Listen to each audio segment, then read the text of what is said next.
Yo, welcome people back to the Soccer PM podcast. You know what it is. You can hear the bass in my voice already. This is a European champion speaking. Your boy Jords, Do-Rag Diaries, and it's only right that I introduce my fellow champion because let's have it right. I'm speaking a certain dialect that Arsenal fans don't understand, and it's called trophy. What are you saying, Dean? How you doing, my boy? Bruv. Enjoy yourself, bruv. Pause. Listen, it's a good day. Listen, winning's not for everyone. Winning titles, winning trophies is not for everyone, bruv. So I can hear you loud and clear. And you're speaking my language, bruv. Speaking my language. Definitely speaking your language. European heritage. That's something that we both have in common. Going in Europe, winning titles, and a special night it was yesterday. But look, to introduce the other side of the panel, they're a bunch of losers. I can't even lie. I do have to say it right. They are a bunch of losers this season. There's been plenty of teams that have won trophies, finished their droughts. Newcastle, Crystal Palace, Spurs. Everyone's finished their drought apart from that team, Arsenal. And introducing their first representative, our returning face, man like D. How does it feel, man? How are you feeling? I feel okay. We didn't play yesterday, so I'm not really too worried. I'm not bothered why you're worried about us. We didn't play yesterday. Okay, we're doing that I'm one. The sure. nonchalant. He's doing the nonchalant. No, you said something about I don't know, like something about Arsenal or something. I'm not too sure why we didn't play, so I'm not a bit confused. Okay, we're going with that one, and then moving on to, his fellow compatriot Hooks, who definitely hasn't got a smile on his face. Looks rather distraught, to be honest. He's almost covering his face up, trying to like he's got a mask on right now. So, how are you feeling, Hooks? Yeah, man, just is what it is. The immediate from down the lane, one something, man.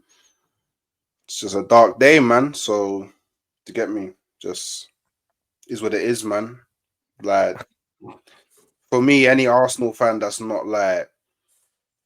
just vexed right now, or you get me, or in pain, or you get me, I don't know, man. For me, it will just always be Bun Tottenham. That should be in every Arsenal fan's DNA, bro. Their genetic makeup, their fiber, bro.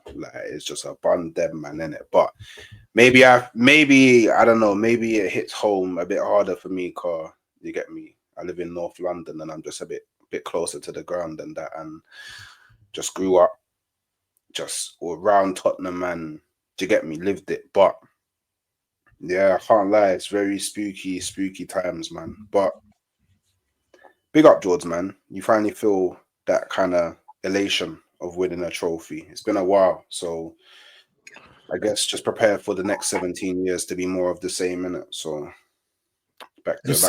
you see people where usually we have, by the way, yeah, energy, yeah, super. There's none of that today. None of that.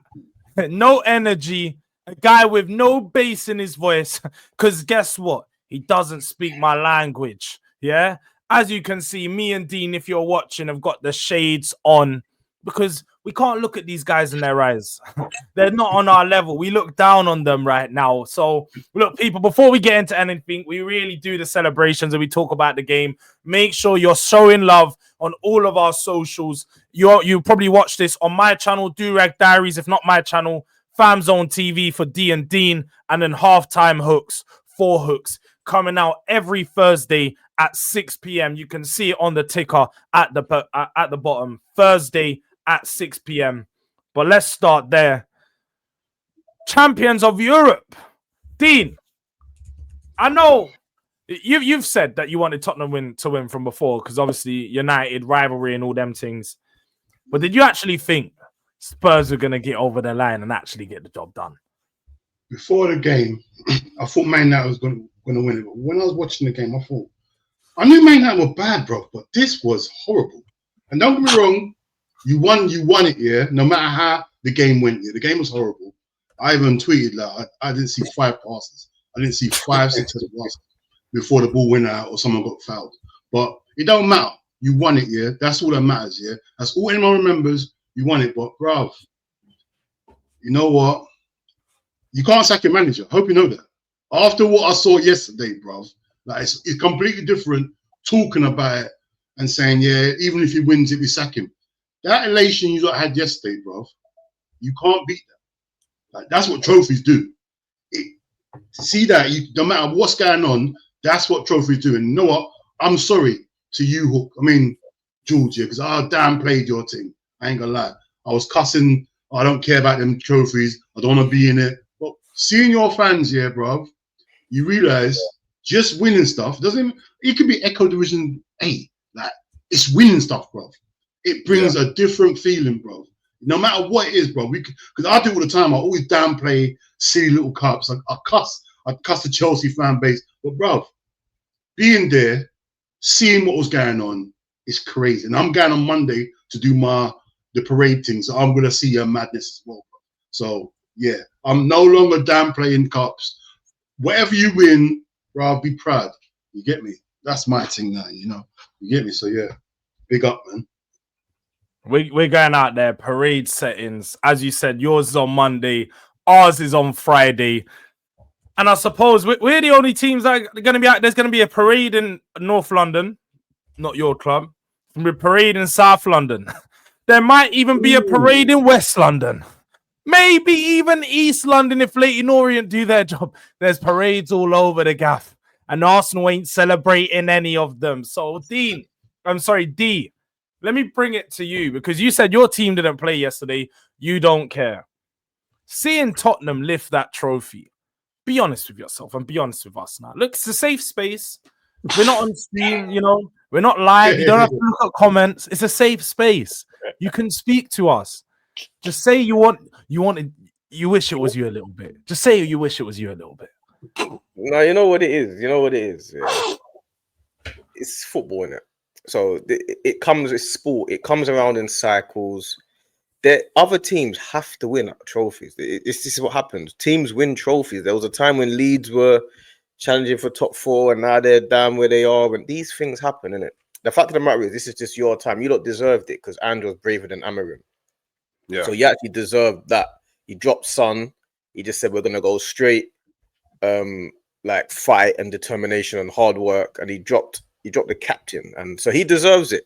You guys, like, obviously we're rivals, but you don't deserve it because at the end of the day, you win trophies. Don't get it twisted, though. I'm not so worried so much about the Europa League. I'm more worried about the Super Cup. I don't want you to win that one. The Europa League, we can't actually win. We're not in it. But the Super Cup, I don't want you lot to win that. And for example, I don't want you guys to beat PSG in a one-off and all of a sudden we can't beat PSG, but you can, and all that type of stuff. You know what I mean? Little banter things that we can have between each other and between the clubs. More like that for me. But as a whole, I mean, you guys deserved it, innit? Ange reached his objectives, qualify for the Champions League. You win a trophy on the way. He gives your club and your fan base something that you lot have not had for 20-odd years. Yeah, Champions League next year is a big thing because we'll start from scratch next year, so we'll really see how everything goes. But in the meantime, no one's really going to care. You can't really complain to Daniel Levy anymore because there's not really anything to complain about anymore because you lot have won trophy now.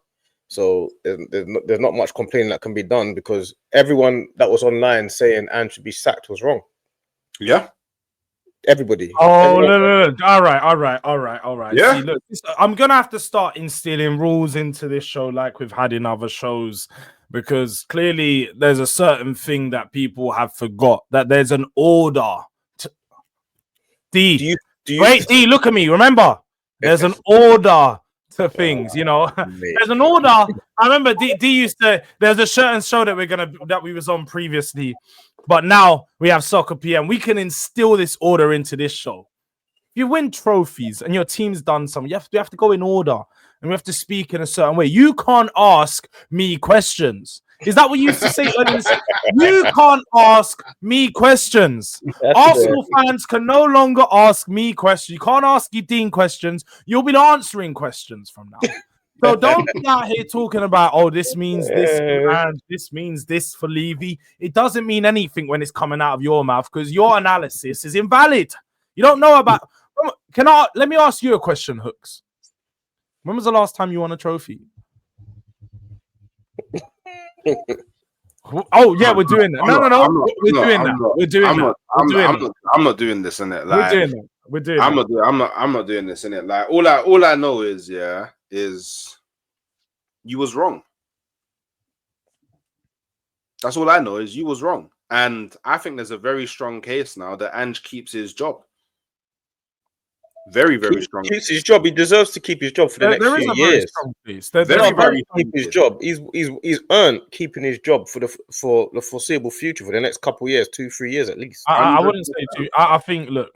He ended your trophy. He ended. I'll be honest. I'll be honest about one thing. Is if I was Ange, and I'll take away the bias. I'll take my Tottenham bias away from it.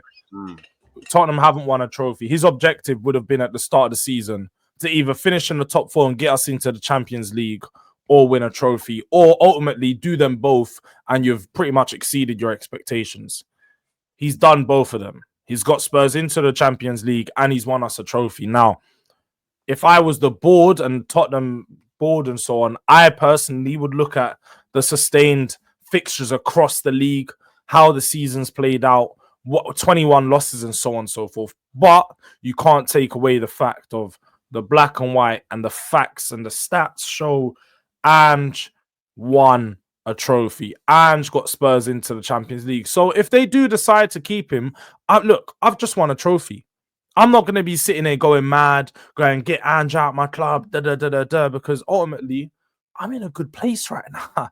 I'm worrying about bigger things. I've got the golden medal. But next year, I've got the golden medal. But next year we're going to find out the real place, because next year you'll be entering the same competition. That's next year's problem. No, I know, but my point is, you're saying that if they decide to keep him, when really and truly, this should mean that he gets a new contract. No, he should be there for the next 3 years minimum, 100%. Just to say, go and do what you need to do. You've obviously proved that you can win trophies at a high level. So just now you don't have the pressure of that. This is what we got to do, and that's what you. No. There's no pressure on you, my guy. Go and prove your worth and go and do your thing. That's what Tottenham should really do, and that's what the fans should really back him with. If you're saying that he's still under pressure because of the league form, then you can't really.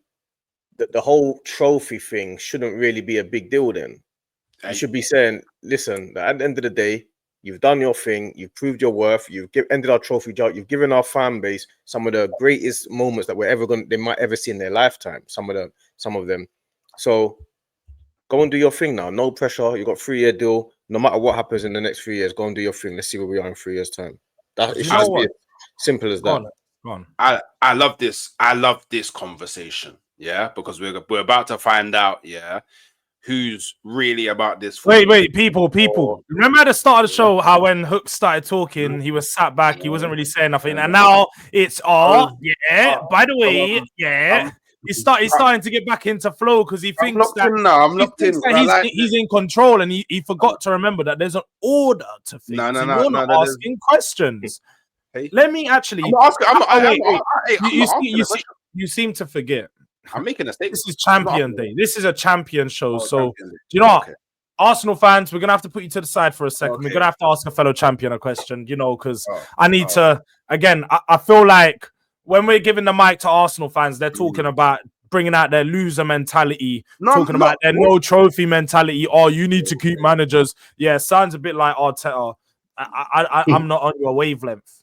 So let me come to Dean. A fellow winner, a fellow champion, a European godfather, someone that I respect highly. Yeah. What do you think of the situation of keeping Ange at Spurs? Do you think because he's won a trophy, Spurs should keep him? Or do you think the sustained progress in the league has shown itself to be that he isn't the manager to take us forward? No, I think that what he should. Can you hear me? Yeah.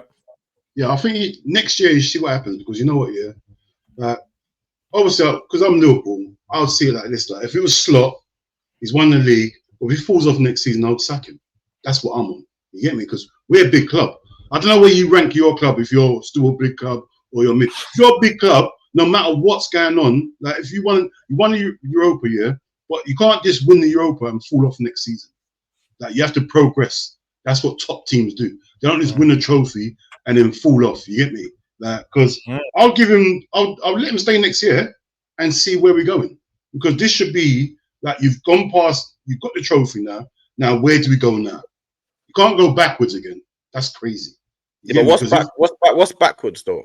Backwards is like finishing where they finished today. I mean, you have to be in Champions League next season. No trophy. With no trophy.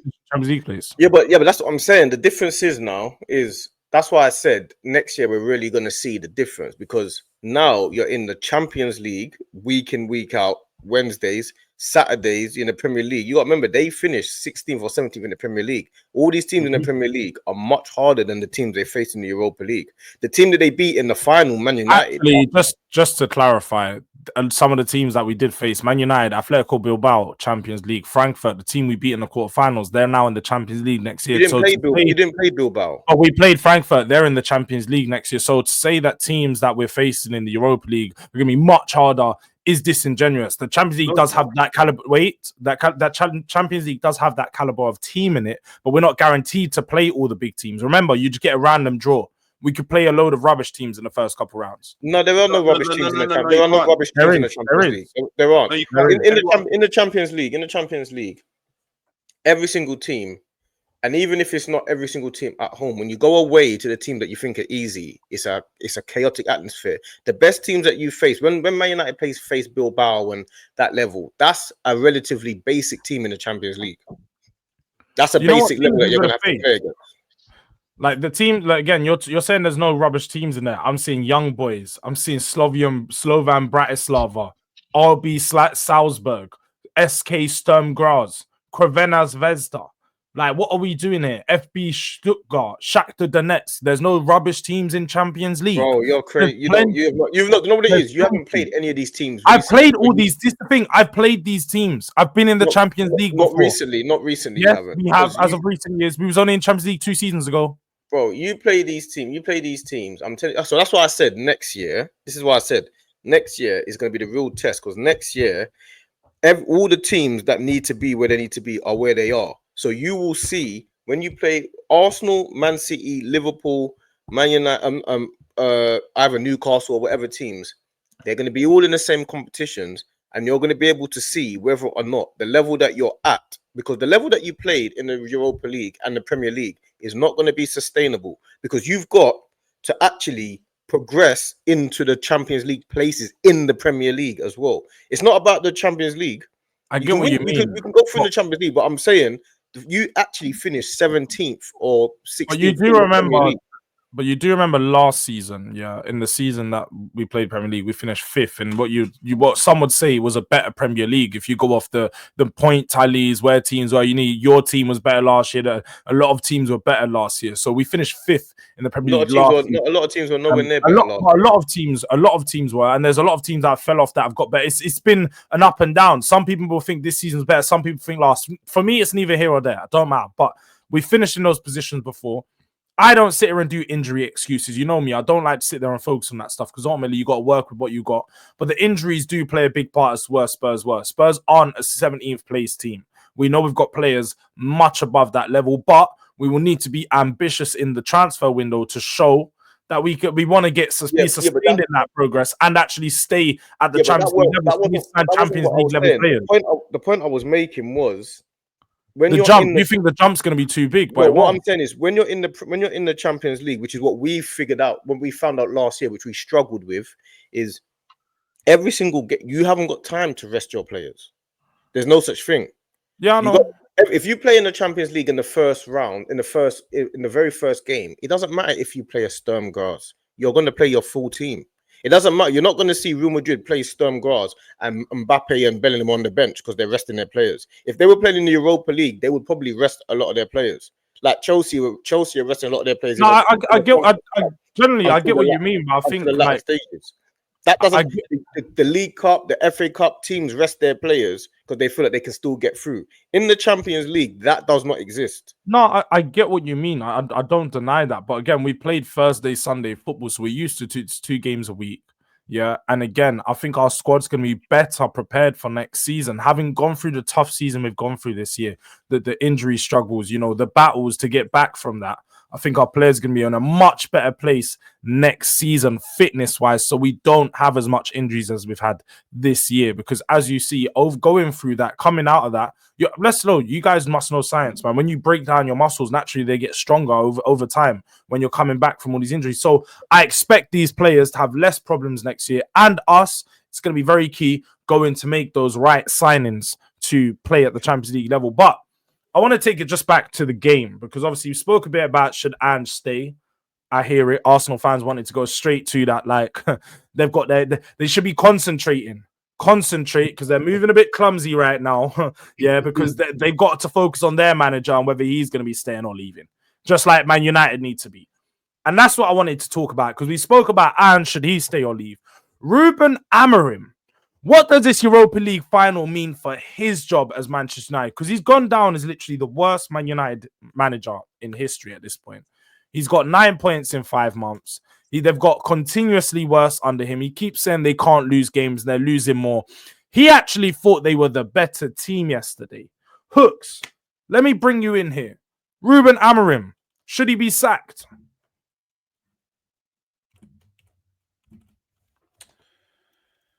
Yeah.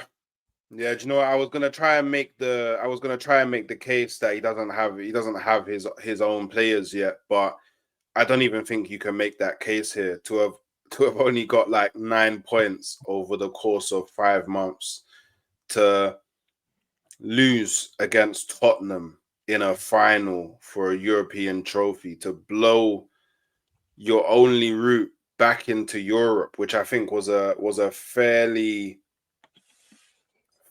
easy route into Europe, like to cost Manchester United Champions League football, the ramifications that will have in terms of like how they can maneuver in the market, all of the targets that they probably prepared for the summer, they may have to review them now, because now they're not as attractive as an outlet as like oddly enough, a Tottenham.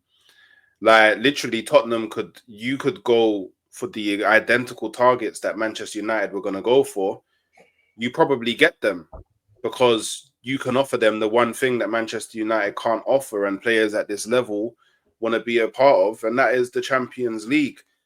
Like, Ruben Amorim has done nothing short of failure. He's failed to like degrees that I don't think will be like forgotten for a very, very long time. And I feel like Manchester United are in a scenario where the problem that they have is their players are bad. Like, they've got a bad group of players. And they keep on doing this thing where they bring in a manager and their manager kind of adds more bad to the pot, and the food just gets worse. But then they leave and they bring in the new manager and he adds more food to the pot and it just gets worse.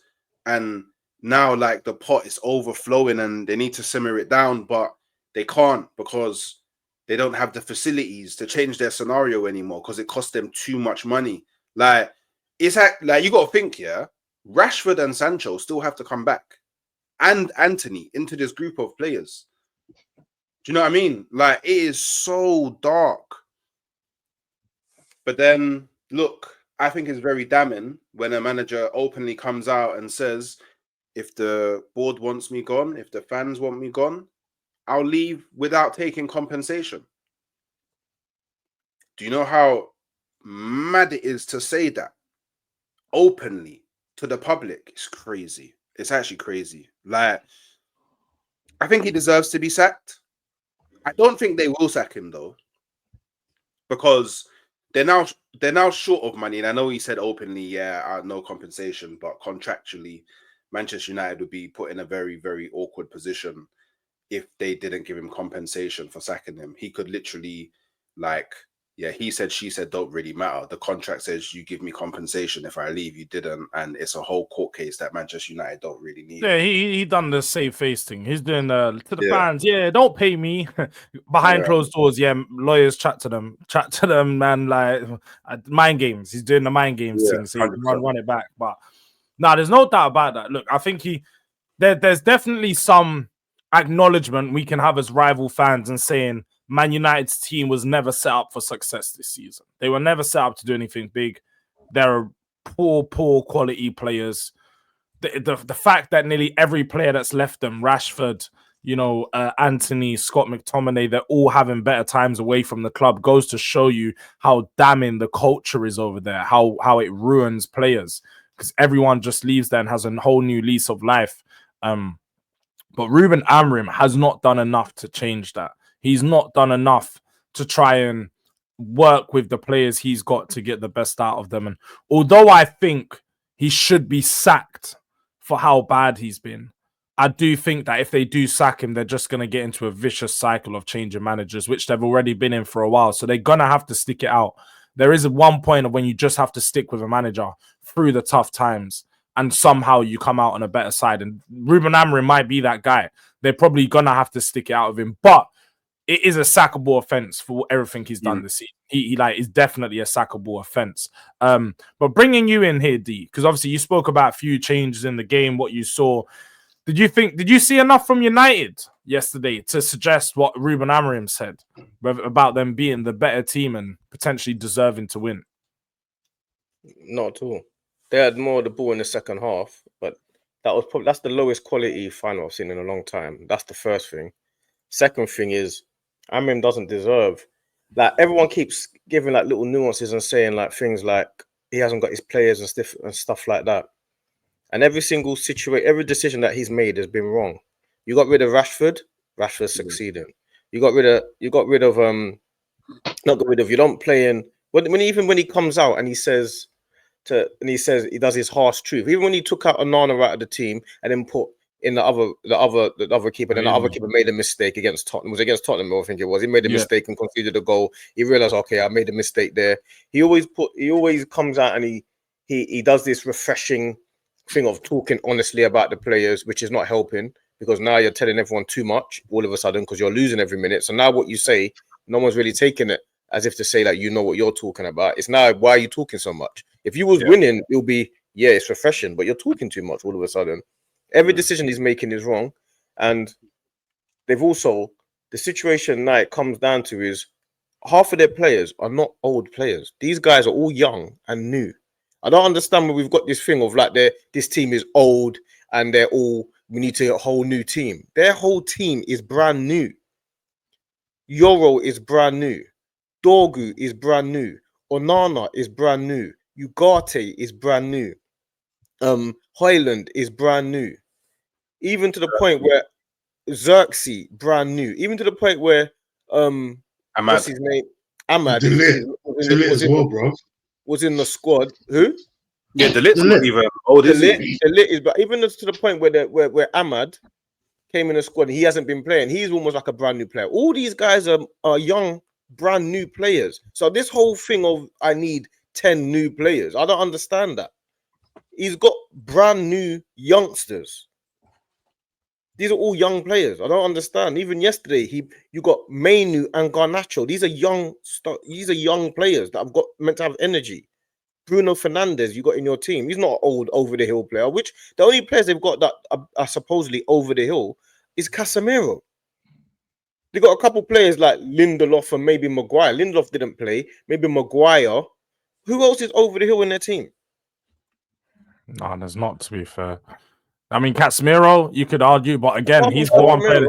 But the thing is, they've been telling us going into this final that he was the one that was going to get them through it. Mr. European heritage himself, you know. He played well yesterday. I thought Casemiro played well. And I need to know what players they class as over the hill. When you say Lindelof, Maguire, and Casemiro, who else are you taking? When you say Lindelof these finished, players are yeah. all finished and over the hill, who are you talking about? You know what it is? Luke When I Shaw? say finish, me personally, I think it's just a lot of players aren't good enough. I don't think there's any players that, like Luke Shaw, you could say, yeah, been there long enough, and but I think it's just a case of a lot of them just aren't good enough. Like they're young, they're new, they're just not good enough. All the signings they make. Who's not good enough? How is Luke Shaw all of a sudden not good enough? I don't think Luke Shaw has ever been good enough. He's been poor for years. Not good enough. For about Not 4 or good enough 5 for what though? You got to remember, years. this is Play the in same. Champions League level team. Who's the Champions League level team? Man United as a club, not right now, but as a club, they're a Champions League level club. Oh, I'm talking about to win the game yesterday. I don't know what are you talking about? I'm talking about to win the. I'm not talking about to win the Champions League and to win the league. I'm talking about to win the game yesterday. Those players on the pitch can win yesterday. Oh, if you're talking about them winning yesterday, yeah, I thought you meant in general. Like, yeah, with regards to them winning yesterday, they were good enough to win yesterday, but ultimately Spurs were just better. And I think we had the better players on the pitch, the better team. We were better set up, like you said earlier. I think the way, and a lot of people, you know, cuss Ange out doing high line for life and all this stuff. And he showed yesterday he doesn't always have to go with the high line. He actually went to plan B. We got tight at the back.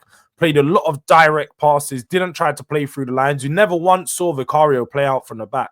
He said he literally abandoned all of his principles and done what he needed to do to win the game. And we've seen Man United do it against Man City last year in the FA Cup. They weren't the greatest team, didn't play the prettiest of game, but ultimately got the job done because that's what you need to do in finals. And that's what I think it's all about, is sometimes you don't need that tactical...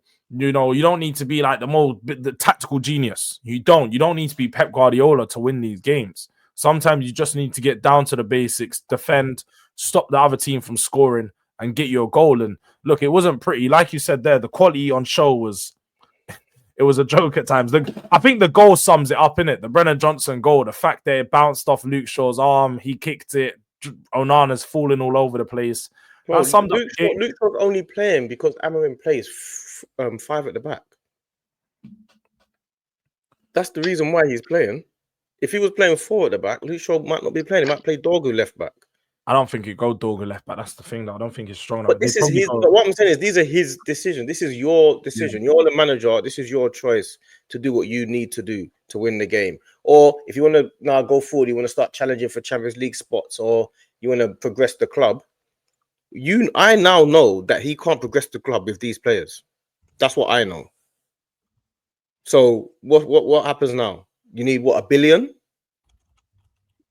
Bro, this guy, how I look at it as well, yeah. This guy, you got to remember, yeah, just being a coach, right? Show me something you've coached into this team. Forget the players. Forget the play, getting your players in. You got some of your players in. Show me something, innit? Because end of the day, I'm sure you can go and give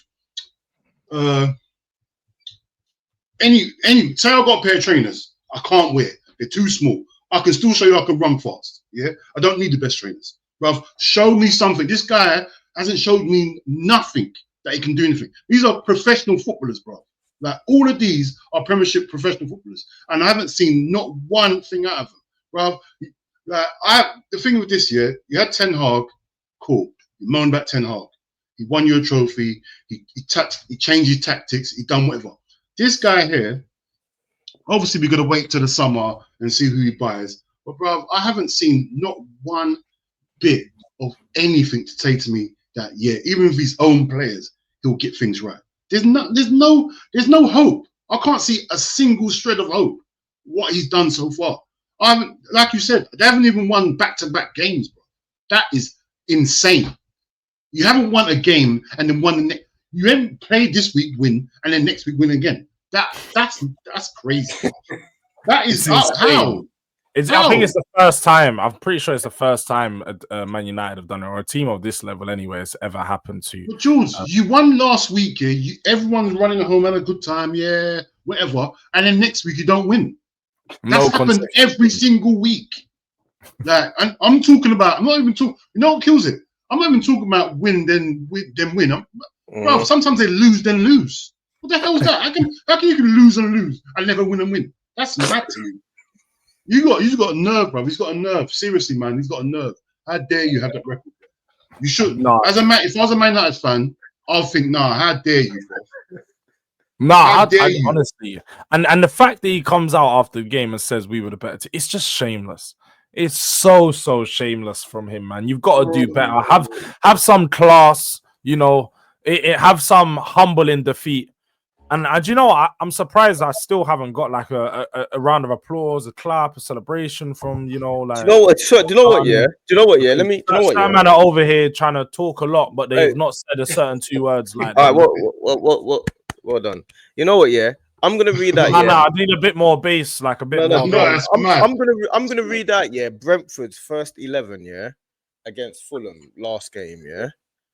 And this is what I'm saying. So in goes Flecken. Then it goes Coyote, Collins, Vandenberg, and Lewis Potter. Then it goes Norgard, Yarmouk, Damsgaard, Sade. And then it goes Mbremo and Wissel. You're telling me that team on paper is better than Man United's team? Yeah, I think Man United have better names. I think the players are better. Are you joking? The attack's way better. You got Sharda, goal scorer. You know, you got man like I don't know who Sharda is. Mbumo and Bisa. No, but you said on paper. You said on paper. But on paper, what do you mean? What Garnacho's better than Mbumo or something on paper? Is that what people are trying to say? Or better than Vissa? Like, what are we doing? Look, no, you're saying Garnacho better than Mbumo. That wasn't Garnacho. That was Rashford. Rashford doesn't. He decided to get rid of Rashford. You know. Yeah, I know. The Rashford thing is. Rashford could be. I think, but don't we think like for the Rashford one? As much as I have cooked him for it, I do think Rashford needed to leave anyway himself. Like regardless of the manager, I think he needed a new environment. Like he wasn't. Why? He scored the very first game that Amorim came. Amorim came and played Ipswich away 1-1. Rashford scored. But he didn't look like the same. Like at Aston Villa, Rashford wasn't happy. He got a new lease of life. He wasn't happy, man. You ain't gonna be happy if you make him train. If you come out and make him train away from everyone, and the kids, you come out and you start digging him out immediately because you think you're better than you are. Amorim came in and thought he was better than you. He thought the job would be easy, and so did the Man United fans. Because Kaz told me that Man United are going to still go for the top 4. He told me that he was. He told me when me and Dean went when he came in. He said they're going for top 4. When I had a conversation with him, he said that Amorim's the second best manager in the league, and he hasn't got there yet. He was talking about Amorim beat Man City because they beat Man City. He thought when he gets there, he's going to do the same thing, and he thought that he's better than Emery, and it'll be easier to get a team easier than Aston Villa, build a team quicker than Aston Villa. Going mad. Mind games. That's mind games. Yeah, the same way that people say, "Oh, Gyökeres has only done it in the Portuguese league, so how can he do it in the Premier League?" Amorim's only done it in the Portuguese league. How do we know he's going to do it in the Premier League? Exactly. Because you ain't seen nothing. You have not seen a single thing, right? I'm not even trying to gun down Man United because I'm a Liverpool fan. I've said it before. What is going on over there? Every time I decide to watch Man United, I thought, you know what? Go on, let's have a little watch. It might be a good game. Every single time, it is the same exact thing. I don't see them making no progress. They change. Sometimes it's a whole different team I'm watching, and it's the exact same thing I'm watching. You get me? So there's nothing he's doing. I don't know what he's doing in training. I don't know what his team talks are, but it's the same. No matter who he brings in, they bring in Mason Mount now. I didn't know he still played football, and it's the same thing, bro. Like bro. It's good times for me because I hate Man United, yeah. But at some point, we've got to break it down and see what is going on there. And I don't even want no Man U to be watching us and start realizing, oh, you know what, you're right. No, when you keep your manager, it's all good for you. Like, and the funny thing is, you say that, yeah. It's so funny you say that because the whole United fan base, all they do is cuss Garnacho. All they do is cuss Garnacho. Garnacho has been probably, apart from Bruno Fernandes, he's been their best player by a country. Exactly. He's the only player that because he misses chances. Of course, he misses loads of chances, but he stands out in your team. He does. By a country mile. He came on yesterday. He had the first. He's the one that's trying to make shots, trying to do stuff, bro. They got this Ahmad thing, Ahmad, which obviously Ahmad's a good, decent player, but Garnacho's the only player in that team that is a danger every game. Nah, you're going too far. To say every game is too far. His end product. His end product is he's the best of a bad bunch. Let's have it right. He's the best of a bad bunch. But what I don't like is that we're giving all the focus on the rubbish team. before we Sorry. head out, I want to focus back on the team that actually done the business. I want to hear who you guys thought was the key player, the key performer yesterday. And I'm gonna come to Dean first before we end up wrapping up. Who was the key performer yesterday? Who turned up the most for you in the You know Spurs what shirt? killed it, yeah? I ain't gonna lie. You see Basuna. See, I don't rate Basuna. Yeah, I don't rate him. Yeah. But he was doing stuff I ain't seen in years. Like he and you know who else I've got to give credit to? Who I hate. One of the most hated players I hate more than anyone. Richarlison. I couldn't believe. He was in defense, defending. He was doing everything he was doing, right? Was like, obviously, he's got a limited amount of talent, yeah.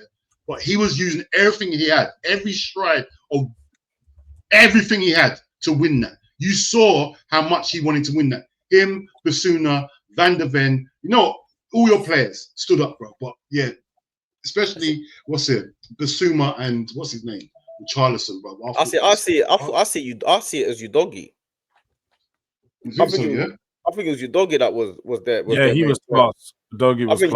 I think he was their main guy. And not only was he their main guy, I think it showed me two parts. One, how good they are when they're working hard, but two, how bad Solanke is. Yeah. Solanke's horrid. I think he is so bad. Did you see that? Like, even that pass that your doggy gave him when they're through, that was a normal pass that he could be controlling. He wasn't, bro. Do you see the one he could have gone through? And all he had to be a through ball. He wasn't even running fast. Like, he's got a couple, like, when he goes up in the air, he's got a couple of good bits of strength, and he holds up the play sometimes. And I think he is going to become more of a problem than anyone else, because he's the type of guy that's in and around. He works hard, he's in and around it, but he is not. He ain't good enough.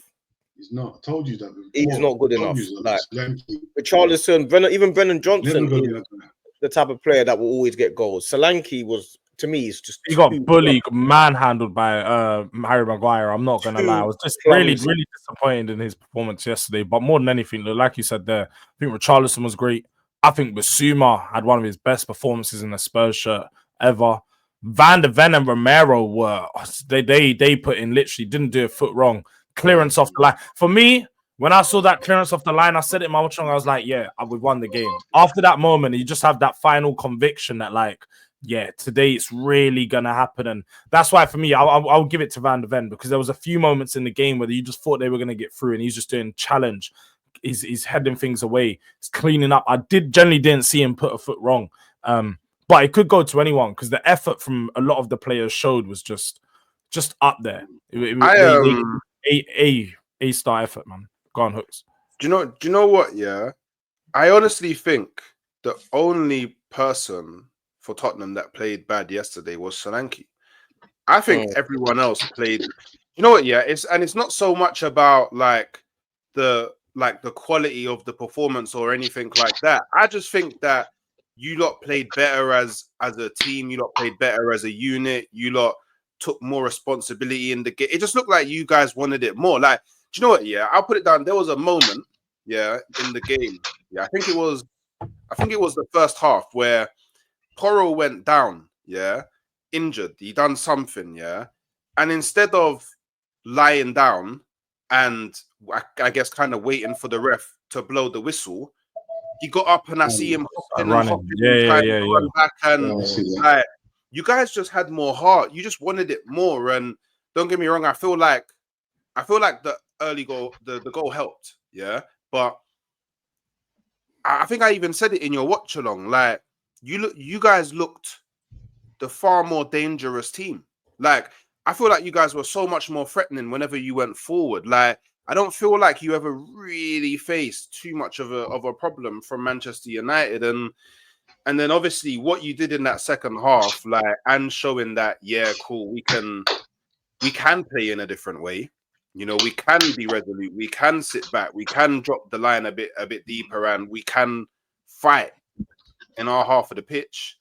Like, I think if I was a Tottenham fan, I would have been proud of that performance. I'll say that's a performance that you can be proud of, especially considering you had none of your, I guess, quote unquote, most creative players playing on the pitch either. Like, so yeah, man. I guess hats off to you, man. But Got to grind your way to get results, and ultimately, look, we don't need our prime creators. Sometimes you don't need a Bergval. Sometimes, look, we go to show, injuries or not, you have to get the job done, and that's exactly what we done yesterday. So I don't want to hear about injuries from Arsenal fans or anyone, because we done it. No Kulu, no Bergval, no Matters. But Spurs are European champions. Let's see next year if you can beat PSG. Yeah. At You're not getting the last word. That's right. Do you know Let's see what? next year if you I feel can like beat we forgot PSG Arsenal at the fans. park. The Princes. It's not. They forgot that there was an order. We can just mute them. They forgot that there was an order. We can just mute. We're gonna end the show with an outro for me and Dean. You know, we've got a little song for you guys. Champions again, ole ole. Champions again, ole. You know what I'm on? That's what we're on. We're on champions again. Unbelievable.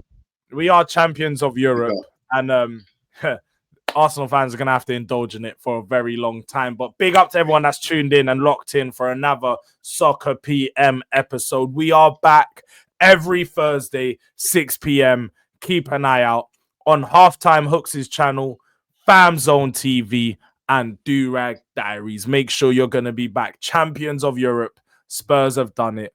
Arsenal in the mud. Man United. They're